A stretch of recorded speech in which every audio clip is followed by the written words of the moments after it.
بسم اللہ الرحمن الرحیم۔ تمام تعریفیں اللہ تعالیٰ کے لیے ہیں جس نے ہمیں پیدا کیا، اور بے حد درود و سلام ہوں حضرت محمد مصطفیٰ صلی اللہ علیہ وآلہ وسلم پر، جن کے صدقے سے اللہ تعالیٰ نے 18,000 مخفی مخلوقات کو پیدا فرما کر دنیا آباد فرمائی۔ السلام علیکم viewers, welcome to my channel تقدیر بدلتی ہے۔ پچھلی ویڈیو میں آپ نے جانا قرآن و حدیث کے حوالے سے جنات کا وجود اور جنات کی خوراک۔ آج کی اس ویڈیو میں آپ جانیں گے عالم جنات کے بارے میں اور جنات کی اقسام کے بارے میں۔ ویڈیو میں آگے بڑھنے سے پہلے میری آپ تمام دوستوں سے گزارش ہے کہ میرے چینل کو سبسکرائب کر لیں اور گھنٹی کے بٹن کو بھی ضرور دبا دیجیے گا، کیونکہ اس سے آپ کو میری آنے والی تمام ویڈیوز بر وقت ملتی رہیں گی۔ اگر میرا کوئی بھی بہن بھائی کسی بھی مسئلے سے دوچار ہے تو وہ حافظ محمد رمضان صابری صاحب سے رابطہ کر سکتا ہے۔ اسکرین پر نمبر دے دیا گیا ہے، آپ اس نمبر پر واٹس ایپ کر کے اپنا مسئلہ بیان کر سکتے ہیں۔ اللہ تعالیٰ کے فضل و کرم سے جناب حافظ محمد رمضان صابری صاحب ہر مسئلے کا حل اللہ تعالیٰ کے پاک کلام سے کرتے ہیں۔ عالم جنات۔ جنات انسان اور فرشتے اپنی عادات و اطوار اور تخلیق کے لحاظ سے تین مختلف اور الگ الگ مخلوقات ہیں، تاہم جنوں اور انسانوں میں اس حیثیت سے قدر مشترک پائی جاتی ہے کہ یہ دونوں عقل و ارادہ کی صفت سے متصف ہیں، نیز خیر و شر کا راستہ اختیار کرنے کی قدرت رکھنے میں بھی ان کی حیثیت یکساں ہے، اور اللہ وحدہ کی عبادت کا مکلف ہونے میں بھی دونوں برابر ہیں۔ ارشاد ربانی ہے، اور میں نے جنوں اور انسانوں کو صرف اس لیے پیدا کیا تاکہ وہ میری عبادت کریں۔ سورہ الذاریات۔ جن اپنی اصلیت میں وہ ارواح عاقلہ ہے جو صاحب ارواح ہیں اور انسان کی مانند مکلف ہیں اور احکام کے پابند ہیں، مادہ سے تقریباً خالی ہیں اور ہمارے حواس سے پوشیدہ ہیں، اپنے فطرت و طبیعت کے مطابق غیر مرئی یعنی کہ نظر نہ آنے والی مخلوق ہیں۔ دوستو، ان کی ایک خاص شکل و صورت نہیں، انہیں مختلف روپ دھارنے کا اختیار حاصل ہے، کھاتے بھی ہیں اور پیتے بھی ہیں، ان کے درمیان سلسلہ نکاح بھی جاری ہے اور ذریعہ نسل کشی بھی موجود ہے۔ دوستو، آخرت کے دن ان کے اعمال کا بھی حساب و کتاب ہوگا اور نتیجے میں انہیں بھی جنت یا جہنم کی صورت میں ثواب و عذاب ہوگا۔ امام شوکافی رحمۃ اللہ علیہ فرماتے ہیں، جن وہ صاحب عقل اجسام ہیں جو نظر نہیں آتے، ان پر ہوائی اور آتشی مادہ غالب ہے۔ جنات کو ان کی اصلی صورت جس پر ان کی تخلیق ہوئی ہے دیکھنا ناممکن ہے۔ اللہ تعالیٰ اپنے پاک کلام میں فرماتے ہیں، اے آدم کے بیٹو، تمہیں شیطان فتنے میں نہ ڈال دے، جس طرح کہ اس نے تمہارے ماں باپ کو جنت سے نکلوا دیا، ان سے ان کا لباس اتروا دیا تاکہ وہ انہیں ان کی شرمگاہیں دکھائے۔ بے شک وہ اور اس کا قبیلہ تمہیں دیکھتا ہے جہاں سے تم انہیں نہیں دیکھتے، بے شک ہم نے شیطان کو ان لوگوں کا دوست بنایا ہے جو ایمان نہیں لاتے۔ دوستو، اگر جنات کی اقسام کے بارے میں بات کریں تو حضور نبی کریم صلی اللہ علیہ وآلہ وسلم سے ثابت شدہ حدیث میں آتا ہے کہ آپ صلی اللہ علیہ وآلہ وسلم نے ارشاد فرمایا، جنوں کی تین قسمیں ہیں، ایک جو ہوا میں اڑتے ہیں، دو جو سانپ اور کتوں کا روپ دھار لیتے ہیں، تین جو کبھی ایک جگہ پر پڑاؤ ڈالتے ہیں اور کبھی کوچ کرتے ہیں۔ جب جنوں کا خصوصی ذکر کیا جاتا ہے تو اسے جنیوں کہا جاتا ہے، اور جو لوگوں کے ساتھ مل جل کر رہتے ہیں انہیں آمرون کہتے ہیں، اور جن بچوں کو چمٹ کر خوفزدہ کرتے ہیں انہیں ارواح یعنی کہ بدروحیں کہا جاتا ہے، اور جو ان میں سے خباثت و سرکشی پر ہی کمر بستہ رہے تو اسے شیطان کہا جاتا ہے۔ جب یہ خباثت میں بڑھ جائے تو اسے ماردن یعنی سرکش کہا جاتا ہے، اور جب یہ جن چٹانیں تک منتقل کر سکیں اور ان کی رعونت و تکبر حد سے بڑھ جائے تو انہیں عفریتن کہا جاتا ہے۔ پیارے دوستو، جنات کو اللہ تعالیٰ نے ایسی قوت و طاقت عطا فرمائی ہے کہ وہ اپنی شکل کو تبدیل کر سکتے ہیں، وہ انسانوں کی شکل بھی اختیار کر لیتے ہیں اور حیوانات کی شکل بھی اختیار کر سکتے ہیں۔ جنات کا اصل مقصد یہ ہے کہ وہ انسان کو اللہ کی عبادت سے غافل رکھیں اور انہیں خلاف شرع کاموں میں ابھاریں۔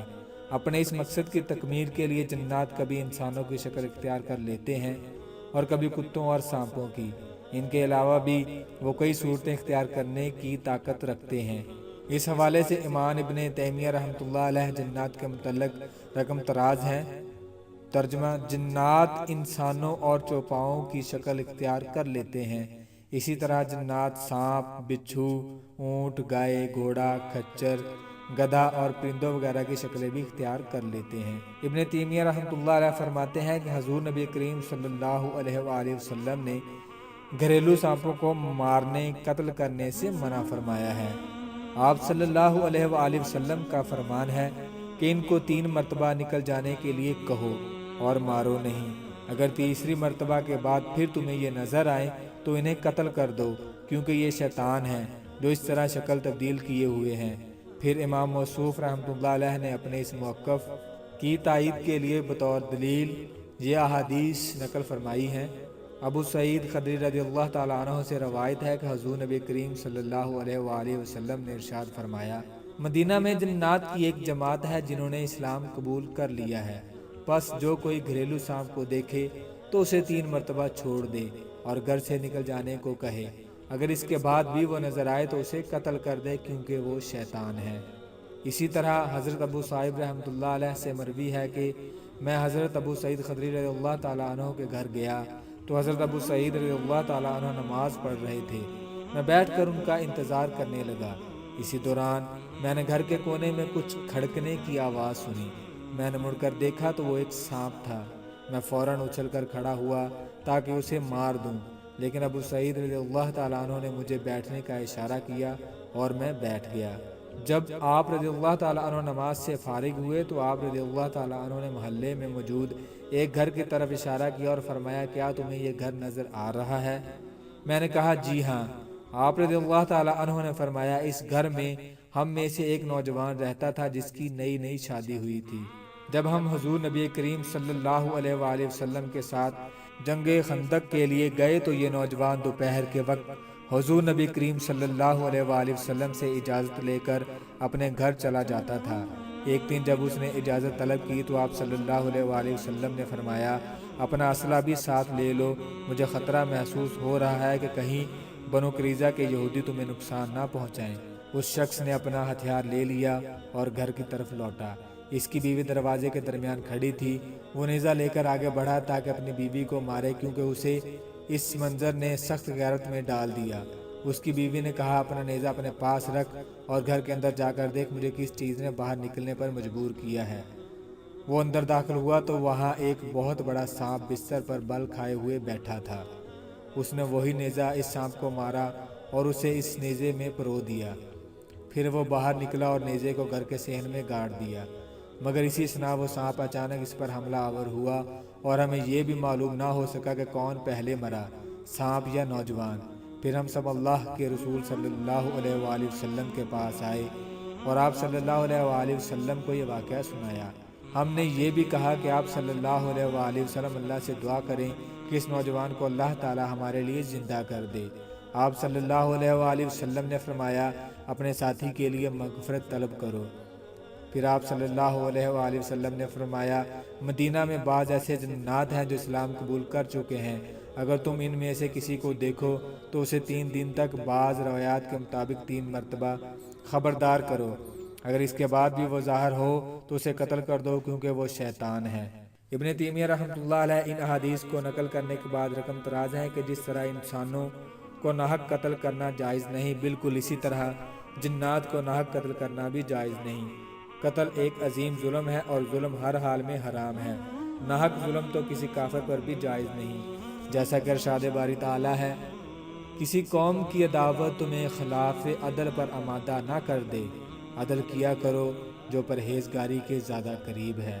حضرت عبداللہ بن صامت رحمۃ اللہ علیہ نے فرمایا کہ میں نے حضرت ابو ذر رضی اللہ تعالیٰ عنہ کو یہ فرماتے ہوئے سنا کہ اللہ کے رسول صلی اللہ علیہ وآلہ وسلم نے ارشاد فرمایا، جب کوئی شخص آگے سترہ رکھے بغیر نماز پڑھتا ہے تو اس کی نماز کالا کتا، عورت اور گدھا توڑ دیتے ہیں۔ حضرت عبداللہ رضی اللہ تعالیٰ عنہ نے حضرت ابو ذر رضی اللہ تعالیٰ عنہ سے پوچھا، سرخ اور سفید کو چھوڑ کر کالا کتا بیان کرنے کی کیا وجہ ہے؟ تو انہوں نے کہا، اے بھتیجے، تو نے مجھ سے وہی سوال کیا ہے جو میں نے رسول اللہ صلی اللہ علیہ وآلہ وسلم سے کیا تھا۔ آپ صلی اللہ علیہ وآلہ وسلم نے اس کی وجہ یہ بتائی تھی کہ کالا کتا شیطان ہے۔ امام ابن تیمیہ رحمۃ اللہ علیہ اس حدیث کے تحت رقم تراز ہیں کہ کالا کتا دراصل کتوں کا شیطان ہوتا ہے اور جنات بکثرت اس کی شکل اختیار کرتے ہیں۔ اس کی وجہ یہ ہے کہ کالا رنگ شیطانی قوتوں کو اکٹھا کر لیتا ہے اور اس رنگ میں حرارت کی توانائی بھی زیادہ ہوتی ہے۔ حضرت ابو ہریرہ رضی اللہ تعالیٰ عنہ سے مروی ہے کہ حضور نبی کریم صلی اللہ علیہ وآلہ وسلم نے ارشاد فرمایا، ہر اونٹ کی کوہان پر شیطان ہوتا ہے، لہٰذا ان پر سوار ہو کر شیاطین کو ذلیل کیا کرو۔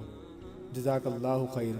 پیارے دوستو، آج کی اس ویڈیو میں آپ نے جانا عالم جنات کے بارے میں اور جنات کی اقسام کے بارے میں قرآن و حدیث کے حوالے سے، اور اس سے اگلی ویڈیو میں ہم جانیں گے جنات کا انسانوں کی شکل اختیار کرنا۔ کیا واقعی جنات انسانوں کی شکل اختیار کرتے ہیں؟ اس موضوع پر بھی ہم قرآن و حدیث کے حوالے سے روشنی ڈالیں گے۔ تو میرے ساتھ جڑے رہنے کے لیے میرے چینل کو